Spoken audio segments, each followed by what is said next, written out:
আমাদের বাথরুমের গেটের ওপরে ছোট্ট একটি স্টোর রুম আছে, কিন্তু আমরা সেই রুমে কিছুই রাখিনি। ওই ছোট্ট রুমটি ওইভাবেই আছে, যেভাবে আগের ভাড়াটিয়া রেখে গেছে। কিন্তু কেন যেন আমার মনে হতো সেই স্টোর রুমে কেউ আছে।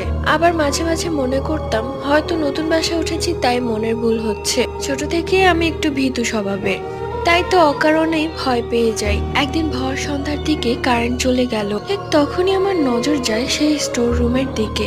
দেখলাম আস্তে আস্তে স্টোর রুমটা খুলে গেল এবং সেখান থেকে হামাগুড়ি দিয়ে দিয়ে একটা ছোট্ট বাচ্চা বেরিয়ে এলো। বাচ্চাটির কোনো চোখ ছিল না, চোখে জ্বলছিল জ্বলন্ত আগুন। ঠিক তখনই কারেন্ট চলে এলো আর বাচ্চাটি আবার স্টোর রুমে ঢুকে গেটটা লাগিয়ে দিল। আমি এক চিৎকার দিয়ে অজ্ঞান হয়ে পড়ে যাই। স্বামী ফিরলে তাকে সবকিছু জানালাম। সে স্টোর রুমে উঠে দেখলো একটা পলিথিনে ছোট্ট বাচ্চার হাড় রাখা।